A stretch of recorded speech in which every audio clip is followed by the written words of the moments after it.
Hello and good morning everyone. आप सभी लोगों का स्वागत है स्टडी ग्लोब्स पर और डेली करंट अफेयर के सेशन में आप सभी लोगों का स्वागत है। तो चलिए 10 नवंबर के हम लोग बहुत ही बेहतरीन करंट अफेयर को शुरू करते हैं। और आप लोगों को पता होगा कि हम लोग अभी जो मंथली रिवीजन लेकर चल रहे हैं उसमें सितंबर मंथ के टॉप एमसीक्यूज जो हैं वो हम लोग रिवाइज कर रहे हैं। तो रिवीजन के साथ साथ डेली करंट अफेयर का सेशन जो है वो आप लोगों के लिए प्रोवाइड करवाया जाता है। आप लोग मुझे इंस्टा पर फॉलो कर सकते हैं। और हाँ, आप लोग सेशन को लाइक नहीं करते हैं, शेयर भी नहीं करते हैं, लेकिन मुझे ऐसा लगता है कि आप लोगों को कोई ना कोई प्रॉब्लम जो है वो जरूर है। तो मुझे आप लोग जो भी अपडेट करना चाहते हैं मुझे आप लोग इंस्टा पर मैसेज कर सकते हैं कि सर आप जो है वो करंट अफेयर के सेशन में इन चीजों को इंक्लूड कर दीजिए, या फिर हम लोगों को कुछ कुछ जो है वो इम्प्रूव करने की जरूरत है। तो मुझे जो है वो कमेंट सेक्शन में आप लोग जरूर बताइएगा। क्विज जो है वो डेली आप लोगों के लिए अपलोड कर दिए जाते हैं दीपक इंदौरा ऑफिशियल टेलीग्राम चैनल पर, और वहां पर जाकर आप लोगों को सभी क्विज जो हैं क्वेश्चंस को अटेम्प्ट करना है।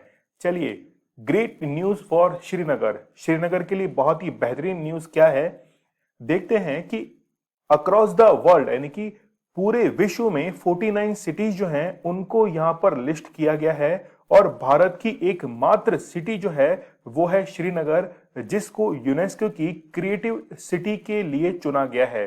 तो यहां पर सबसे पहले ये वर्ड हम लोग देखें कि क्रिएटिव सिटी क्या होती है।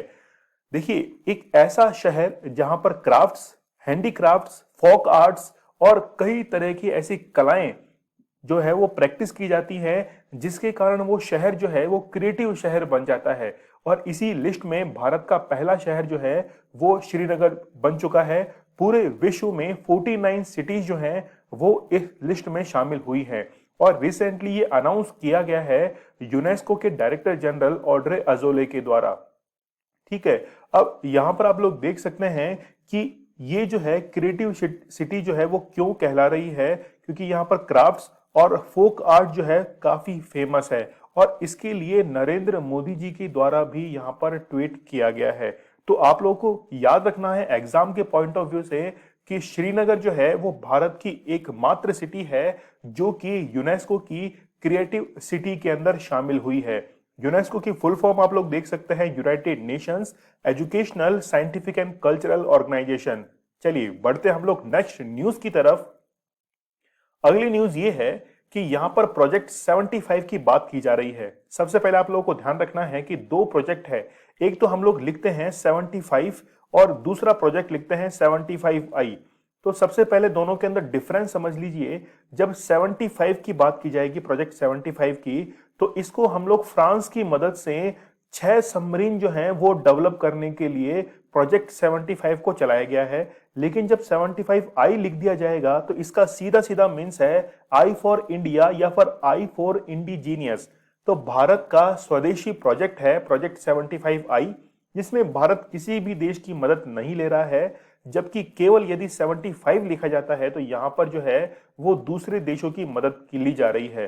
तो आप लोग देख सकते हैं कि Indian navy receives the 4th submarine of the project 75। तो केवल यहां पर प्रोजेक्ट 75 लिखा गया है। और आईएनएस वेला जो है वो रिसेंटली इंट्रोड्यूस की जाएगी। तो ये कौन से क्रम की है? 4th सबमरीन है।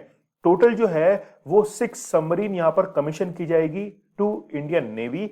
और 5th जो है वो है आईएनएस यहां पर वागीर, नाम आप लोग याद रखना।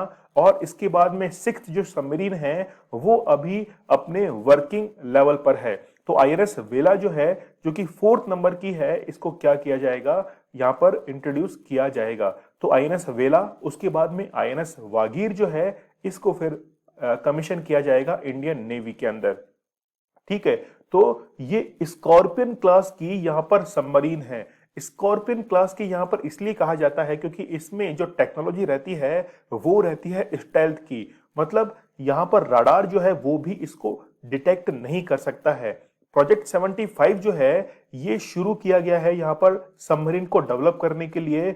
मैजागॉन जो डॉक शिप बिल्डर्स है यहां पर इसको शुरू किया गया है। चलिए बढ़ते हम लोग अगली न्यूज की तरफ।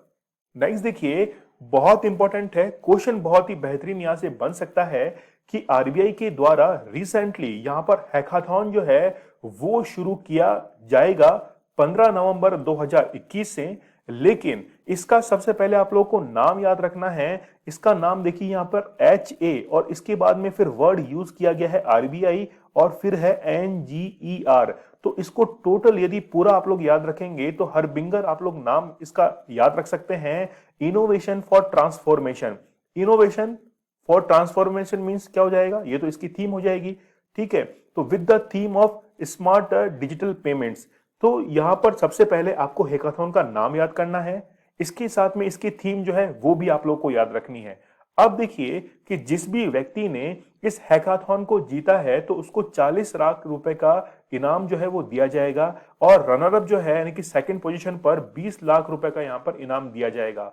अब यहां पर सुनिए कि आरबीआई जो है वो इनवाइट कर रहा है हैकाथॉन में पार्टिसिपेट करने के लिए।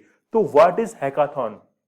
हैकाथॉन बेसिकली कंपटीशन है जहां पर आरबीआई के जितने भी लूप होल्स हैं या हम लोग कहें कि डिजिटल पेमेंट को एक्सेस करने के लिए जो भी डिफॉल्ट्स रह जाते हैं, जो भी एरर्स रह जाती हैं, उन्हीं को फाइंड आउट करने, सॉल्यूशन करने और इसी फील्ड के अंदर रिसर्च करने के लिए ही हैकाथॉन जो है वो कंडक्ट करवाया जाएगा 15 नवंबर 2021 को। आप भी इसके अंदर पार्टिसिपेट कर सकते हैं यदि आप में ये काबिलियत है कि आप आरबीआई के लूप होल्स या डिजिटल पेमेंट एक्सेस जो है उसमें जो भी प्रॉब्लम्स हैं डिजिटल पेमेंट्स को लेकर, उसको यदि आप लोग सॉल्व कर सकते हैं तो प्लीज आप लोगों को विजिट करना चाहिए आरबीआई की साइट को। अगली न्यूज देख लेते हैं हम लोग। आपको पता है कि पृथ्वी का तापमान जो है वो धीरे धीरे बढ़ रहा है और ये कयास लगाए जा रहे हैं कि 2030 तक 1.5 डिग्री सेल्सियस जो है वो तापमान बढ़ जाएगा ड्यू टू क्लाइमेट चेंज। अब यहां पर COP26 जो कि ग्लासगो के अंदर रिसेंटली 1 से लेकर 3 नवंबर तक आयोजित हुई है, COP26 की मीटिंग, वहां पर यह कहा गया है कि रियल एक्शन में और रिसर्च के अंदर दोनों में डिफरेंस है। हम लोगों को प्रतिबद्ध होना पड़ेगा 2030 के लिए ताकि हम लोग 1.5 डिग्री सेल्सियस टेम्परेचर जो है इसको क्या कर सकें, डिक्रीज कर सके। तो सीओपी का मींस क्या है, कॉन्फ्रेंस ऑफ पार्टीज 26 इसकी ये मीटिंग है। 2030 का जो टारगेट है ये डिसाइड किया गया था 2015 के पेरिस क्लाइमेट एग्रीमेंट जब हुआ था और इसी एग्रीमेंट के अंदर ये डिसाइड किए गए थे कि 17 जो सस्टेनेबल डेवलपमेंट गोल्स हैं उनको अचीव किया जाएगा 2030 तक। और आप लोगों के लिए मैं आप लोगों को बता दूं कि फ्रांस और भारत के द्वारा ही इसी 2015 के पेरिस क्लाइमेट एग्रीमेंट के तहत ही इंटरनेशनल सोलर अलायंस जो है इसकी नींव रखी गई थी और इसका हेडक्वार्टर गुरुग्राम में स्थित है। अगली न्यूज की तरफ हम लोग बढ़ते हैं। टेक्नोलॉजी के क्षेत्र में नासा ने एक डेवलपमेंट और दिखाया है कि नासा का स्पेस एक्स क्रू जो है 4 एस्ट्रोनॉट इसमें शामिल थे और ये 200 दिन स्पेस स्टेशन पर रहकर वापस से लौट आए हैं पृथ्वी पर। और यहां पर ड्रैगन जो कैप्सूल था उसकी मदद से ये वापस पृथ्वी पर लौट आए हैं। 6 महीने का पूरा इनका मिशन रहा है। ठीक है, तो आप लोगों को याद रखना है कि स्पेस एक्स का रिटर्न जो है वो 200 दिन का यहां पर फ्लाइट जो है वो एंड हो चुकी है। चलिए शुरू करते हैं 10 नवंबर के बहुत ही बेहतरीन करंट अफेयर को। पहला क्वेश्चन ही जो है वो काफी इंपॉर्टेंट है। देखिए सबसे पहले तो आप लोगों को सेशन को लाइक करना है और मुझे ये जरूर बताना है आप लोगों को, आप जो है मुझे जरूर बताएंगे कि सेशन में आप लोगों को कहाँ कमी लगती है। देखिए आप लोग जो सजेशंस देंगे उन्हीं सजेशन के बेसिस पे मैं थोड़ा वर्क कर पाऊंगा। तो आप लोग मुझे इंस्टा पर जरूर मैसेज कीजिएगा, ठीक है? तो वहां पर मुझे जो सजेशंस हैं वो जरूर दीजिएगा।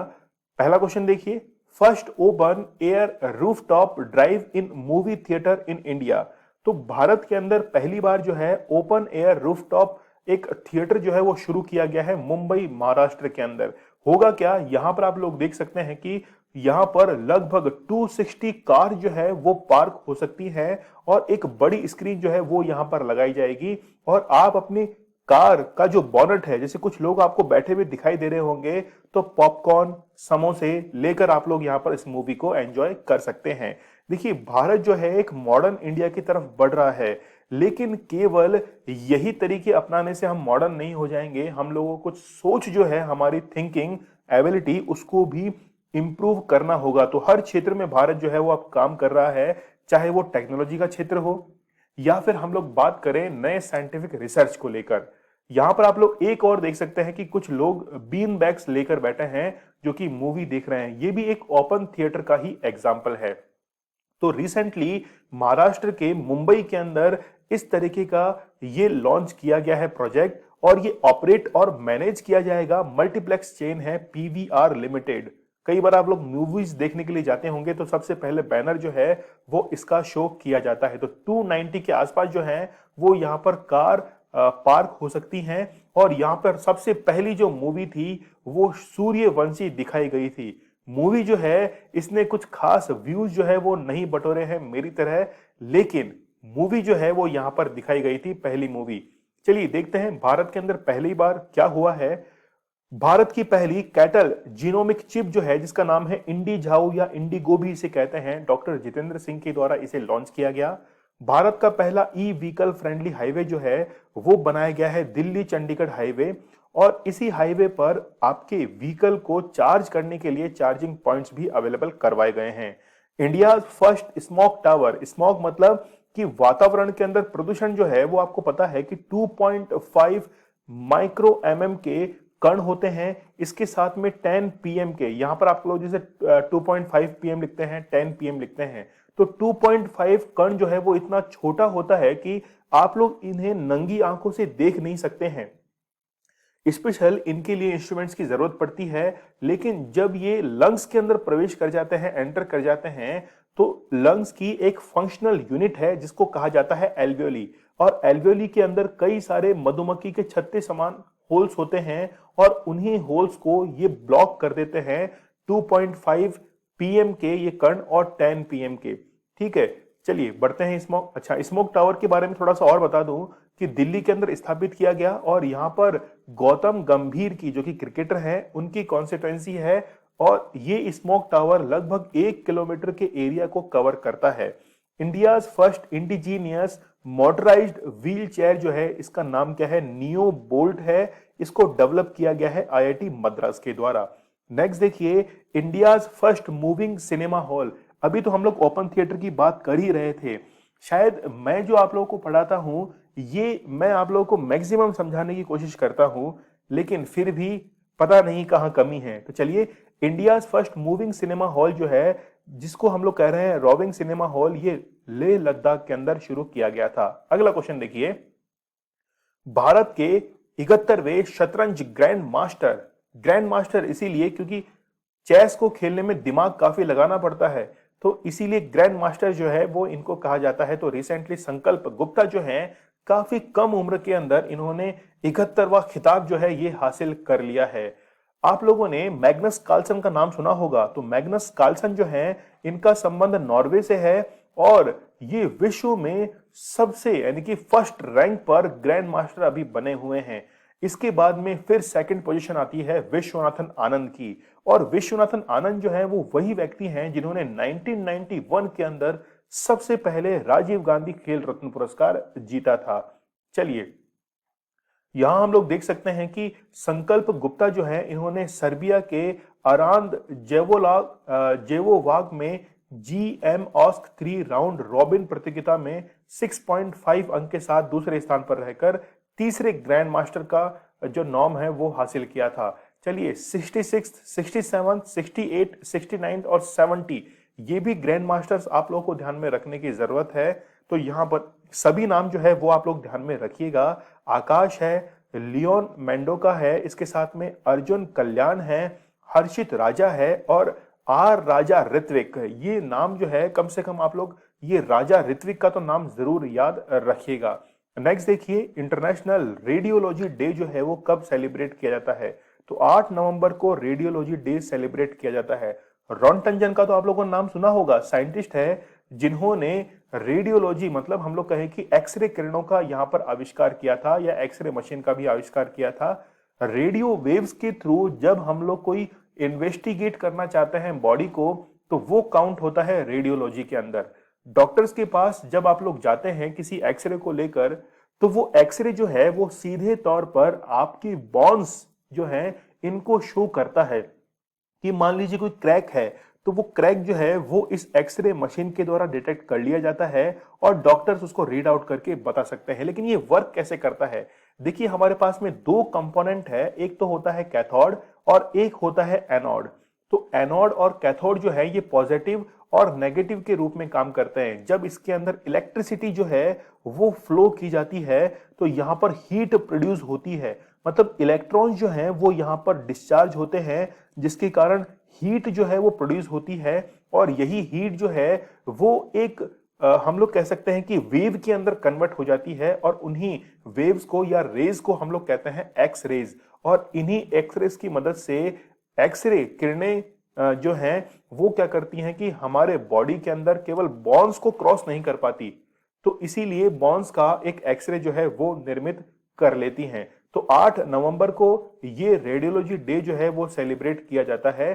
थीम आप लोग देख सकते हैं, interventional radiology active care for the patient, ये इस बार की थीम रही है। और ये जो है मानव शरीर में कई रोगों को पता लगाने के काम में आता है, जैसे एक्सरे, रेडियोग्राफी, अल्ट्रासाउंड, ये आप लोगों ने सब नाम जो है वो सुन रखे होंगे। पॉजिट्रॉन एमिशन टोमोग्राफी जो है, ये सारे नाम जो है वो आप लोगों ने सुन रखे होंगे। लेकिन सबसे महत्वपूर्ण बात है कि यह दिन 1895 में विल्हेम रॉन्टेंजेन द्वारा एक्सरे की खोज की वर्षगांठ का भी प्रतीक है। तो रॉन्टेंजेन जो है इनके द्वारा एक्सरे किरणों की खोज की गई थी और सबसे पहले 2012 के अंदर ये दिवस मनाया गया था। अच्छा, मुझे कमेंट सेक्शन में आप लोग ये बताइए कि नैनो टेक्नोलॉजी जो है इसके विश्व के अंदर जनक कौन है और भारत के अंदर जो है वो जनक कौन है, ये दोनों जो है मुझे कमेंट सेक्शन में बताइए। चलिए अगला क्वेश्चन देखिए कि फॉरेन एक्सचेंज रिजर्व जो है इसमें भारत के थोड़ा इजाफा हुआ है। अच्छा, हम लोग अभी कह रहे थे कि लॉकडाउन चल रहा है, इकोनॉमी जो है वो काफी गिरी हुई है, लेकिन आप लोगों को पता होगा कि पिछले 10 साल का जो है वो इस दिवाली पर परचेजिंग के अंदर रिकॉर्ड तोड़ा गया है। मतलब पिछले 10 साल के अंदर भी इतनी परचेजिंग दिवाली के महोत्सव पर नहीं हुई है जितनी इस बार 2021 में की गई है। तो पैसे की कोई कमी नहीं है इंडिया के पास, लेकिन बस हम लोग उस फंड्स को अच्छे से मैनेज जो है वो नहीं कर पा रहे हैं। जिस दिन हम लोगों ने ये कला, इंडिया के द्वारा ये कला सीख ली गई कि फंड को मैनेज कैसे किया जाए, तो फिर भारत जो है वो विश्व के ताकतवर देशों के अंदर शुमार हो जाएगा। यहां पर आप लोग देख सकते हैं कि भारत का जो स्थान है वो है 4th पोजीशन पर, और फर्स्ट पोजीशन पर यहां पर कौन सा कंट्री है, चाइना ने बढ़त बना ली है। चलिए, भारत का जो स्टॉक है यानी कि जो स्टोरेज है, रिजर्व है, वो कितना है, 642.019 बिलियन डॉलर जो है ये भारत का रिजर्व है। और चाइना जो है वो इसके अंदर फर्स्ट पोजीशन पर आया है।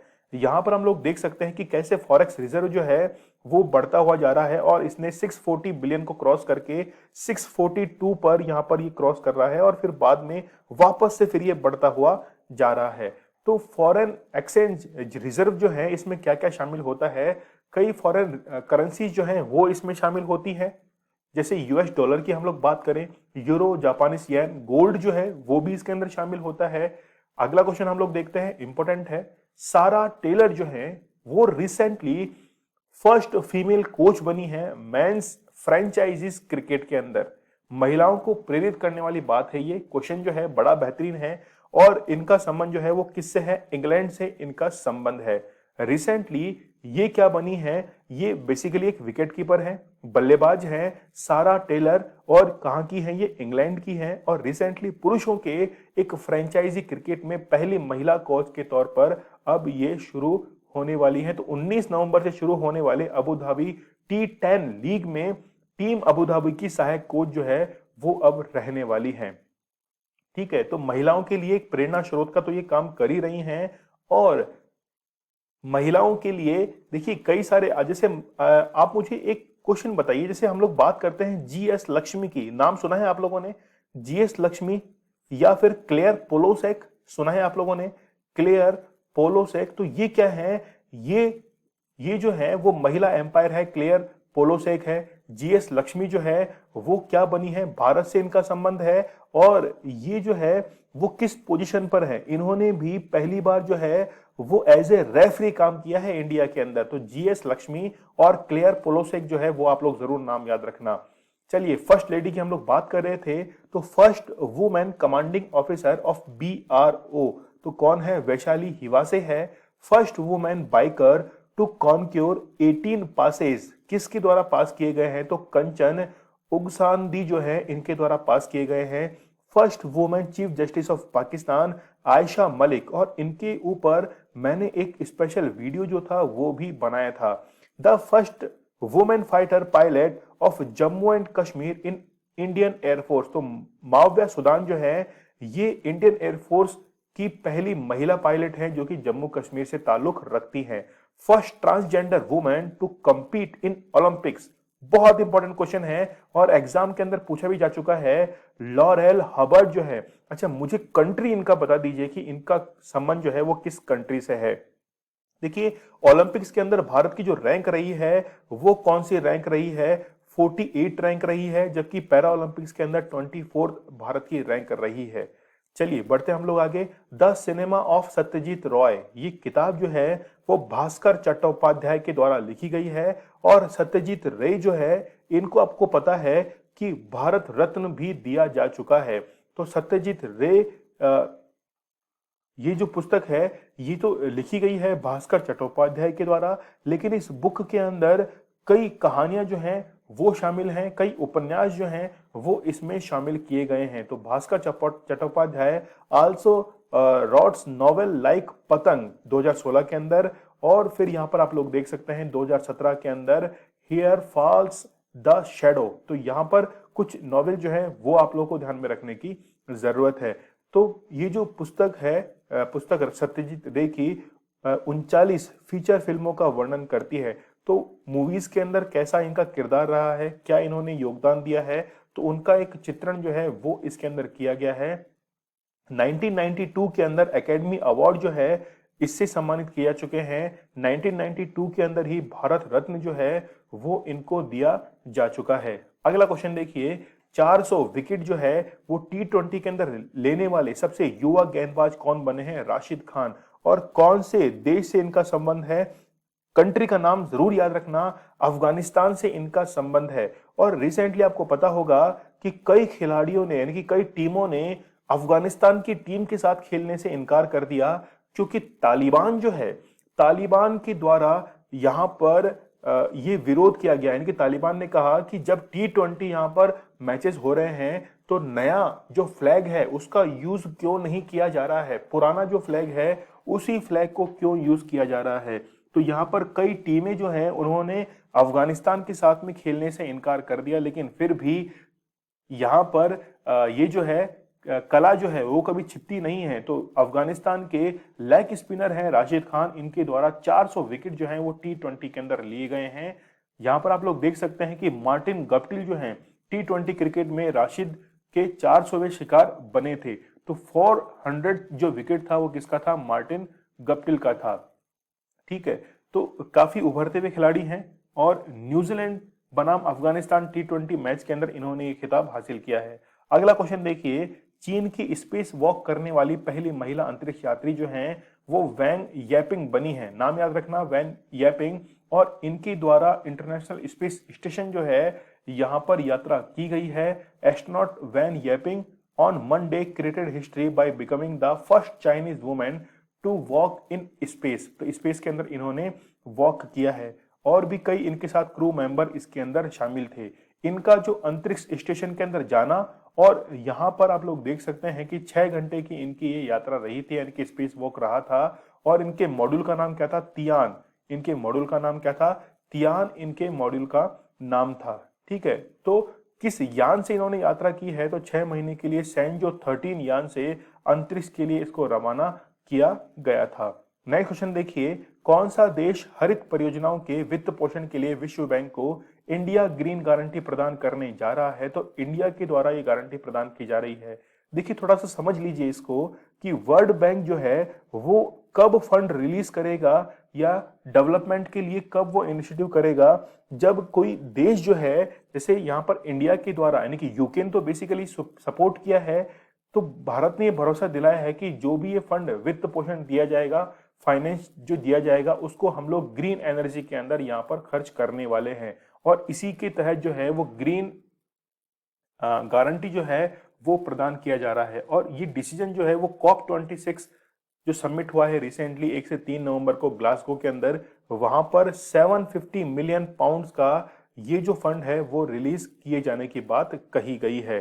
तो काफी बेहतरीन जो है वो भारत की तरफ झुकाव है वेस्टर्न कंट्रीज का अभी इस समय इंटरनेशनल रिलेशंस के अंदर। चलिए, यहां आप लोग देख सकते हैं कि यूके ने निजी यानी कि निजी जो अवसंरचना है, इंफ्रास्ट्रक्चर जो है, प्राइवेट इंफ्रास्ट्रक्चर, इसके लिए जो है इसके तहत संयुक्त राष्ट्र जलवायु शिखर सम्मेलन में 210 मिलियन पाउंड से अधिक की प्रतिबद्धता जाहिर की है। अगला क्वेश्चन देखिए, 10th नंबर का क्वेश्चन है, रिसेंटली मां अन्नपूर्णा की जो मूर्ति है ये वापस से मंगाई गई है, जो कि आपको पता है कि वाराणसी से ये लगभग चोरी हो गई थी 100 साल पहले। ठीक है, तो ये कहां से, कनाडा से जो है इसको वापस रिटर्न मंगाया गया है। तो 1913 के अंदर 100 साल पहले ही जो है वो वाराणसी से ये चुराई गई थी, स्मगलिंग इसकी कर दी गई थी और कनाडा से इसको वापस से मंगाया गया है। तो प्राचीन काल के अंदर ये जो है अन्नपूर्णा देवी, ये मानी जाती थी कि जितने भी अन्न के भंडार हैं वो हम लोग कह सकते हैं, या हम लोग कह सकते हैं कि नए जीव की उत्पत्ति के लिए ऐसी जो देवी देवताएं हैं इनकी पूजा की जाती थी। कनाडा की यदि हम लोग बात करें तो नॉर्थ अमेरिका की एक कंट्री है कनाडा। कनाडा की कैपिटल क्या है, ओटावा है, करेंसी है कैनेडियन डॉलर, और जस्टिन ट्रूडियो जो है वो यहाँ के प्राइम मिनिस्टर हैं। Which is the second largest country by area, तो कनाडा का ही नाम जो है आता है। फर्स्ट पोजीशन पर कौन है, रशिया का। इंडिया का कौन सा पोजीशन आता है, मुझे आप लोग कमेंट सेक्शन में बताइए कि इंडिया जो है वो कौन से पोजीशन पर आता है। The country with the longest border in the world, वो कौन सा है, वो कनाडा ही है। 18th सेंचुरी की ये क्वेश्चन अभी हम लोगों ने रिसेंटली किया ही है। और 49 पैरेलल लाइन जो है वो कनाडा और अमेरिका के बीच में क्रॉस करती है। सितंबर के हम लोग करंट अफेयर को रिवाइज कर लेते हैं। फर्स्ट क्वेश्चन है, G20 शिखर सम्मेलन 2023 की मेजबानी कौन सा देश करेगा, तो इंडिया के द्वारा जो है वो इसकी मेजबानी की जाएगी। वर्ल्ड सुसाइड प्रिवेंशन डे जो है वो कब मनाया गया है, तो 10 सितंबर को ये सेलिब्रेट किया गया है। सी इसका करेक्ट आंसर रहेगा। विश्व के सबसे बड़े कार्बन अवशोषण संयंत्र और का प्लांट जो है इसको चालू करने वाला पहला देश कौन सा बना है, आइसलैंड जो है वो पहला देश बना है। भारतीय वायुसेना में एक नया हथियार यानी कि medium range surface to air missile जो है, ये क्या है, बेसिकली एक मिसाइल सिस्टम है। NIRF इंडिया रैंकिंग 2021 में किस IIT संस्थान ने शीर्ष स्थान हासिल किया है, A is correct answer IIT Madras.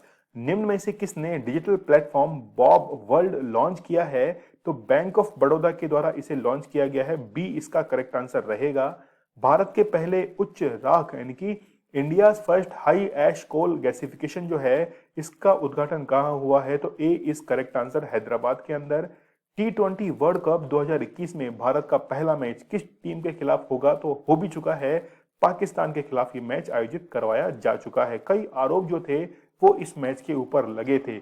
मुझे कमेंट सेक्शन में बताइएगा कि क्या वो आरोप सही थे या फिर गलत थे। कोगोंग गांव को WTO के तहत बेस्ट टूरिज्म विलेज का अवार्ड दिया गया है, कहां पर ये स्थित है, बी इज करेक्ट आंसर। ये जो कोगोंग गांव है ये मेघालय के अंदर स्थित है। ठीक है, किस राज्य सरकार ने राज्य के बाहर पढ़ने वाले छात्रों को अधिवास प्रमाण पत्र जारी करने का निर्णय लिया है, तो सी इज करेक्ट आंसर, छत्तीसगढ़ इसका आंसर रहेगा। 9 नवंबर के हम लोग MCQ को रिवाइज कर लेते हैं। विश्व स्वास्थ्य संगठन ने किस भारतीय कोरोना वैक्सीन के आपातकालीन प्रयोग को मंजूरी दी है, तो वो है कोवैक्सीन। खाद्य यानी कि FAO के द्वारा अंतर्राष्ट्रीय बीज सम्मेलन में भारत के तेलंगाना जो राज्य है इसको इनवाइट किया गया है। हिलेरी चार्ल्स वध जो है इनका संबंध कहां से है, ऑस्ट्रेलिया से है, और रिसेंटली ICJ के अंदर ये जज चुनी गई हैं। Who has launch the one sun one world one grid initiative जो है वो बोरिस जॉनसन और नरेंद्र मोदी के द्वारा लॉन्च किया गया है। The sage with to horns, ये किताब जो है वो किसकी है, सुधा मूर्ति के द्वारा लिखी गई है। प्रधानमंत्री नरेंद्र मोदी ने कहा श्री आदि शंकराचार्य की समाधि और प्रतिमा का अनावरण किया है, तो वो है केदारनाथ। हाल ही में खबरों में रहा कुक जल संधि जो है वो किस देश में स्थित है, तो न्यूजीलैंड के अंदर ये स्थित है। कौन सा भारतीय राज्य सिंधु नदी डॉल्फिन की जनगणना शुरू करने जा रहा है, तो वो है पंजाब। रिसेंटली इंडिया के द्वारा एक सोलर एनर्जी को कैलकुलेट करने के लिए कैलकुलेटर जो एप्लीकेशन जो है वो विकसित की गई है। हाल ही में किस देश में दिवाली दिवस अधिनियम पेश किया गया है? तो वो है यूएसए के अंदर, अमेरिका में। ये कल का हमारा स्टडी ग्लोस क्वेश्चन था कि भारत में पहली बार सैन्य पुलिस में किस देश की महिलाओं को भर्ती करने का फैसला लिया है? तो सी इज करेक्ट आंसर, नेपाल, ये इसका करेक्ट आंसर रहेगा। कुछ एक स्टूडेंट्स ने गलत जो है वो आंसर किए थे, तो आप लोग अपने आंसर को जरूर करेक्ट यहां पर कीजिएगा। सी इज करेक्ट आंसर, नेपाल इसका करेक्ट आंसर रहेगा। अगला क्वेश्चन बहुत इंपॉर्टेंट है कि world desertification and drought day जो है वो कब सेलिब्रेट किया जाता है? बहुत इंपॉर्टेंट क्वेश्चन है। क्या आप लोग मुझे इसके लिए किसी समिट का नाम भी बता सकते हैं जो कि इसके लिए आयोजित करवाया जाता है? जरूर मुझे कमेंट सेक्शन में बताइएगा और सेशन को लाइक करना नहीं भूलना है। इस क्वेश्चन का आंसर मुझे कमेंट सेक्शन में जरूर बताइएगा। कोई भी क्वेरीज है, पूछना है आपको, कोई क्वेश्चन, कोई गाइडेंस आपको लेना है, तो मुझे आप लोग इंस्टा पर मैसेज कर सकते हैं। और जो भी आपको इंप्रूवमेंट लगता है लेक्चर के अंदर, मुझे आप लोग इंस्टा पर जरूर बताइएगा। आपके मैसेज का मैं इंतजार करूंगा। दीपक इंदौरा ऑफिशियल पर आप लोगों को लेक्चर की पीडीएफ तो अवेलेबल करवाई जाएगी, साथ में आप लोगों के लिए क्विज जो है वो भी अवेलेबल रहेगा, तो आप लोगों को इसे जरूर अटेम्प्ट करना चाहिए। स्टडी क्लोज आप लोगों के लिए बहुत ही बेहतरीन कंटेंट लेकर आता है। नॉलेज इज पावर, ये हमारी टैगलाइन है। तो चलिए कल मिलते हैं हम लोग बहुत ही बेहतरीन लेक्चर के साथ। तब तक के लिए धन्यवाद। Thank you.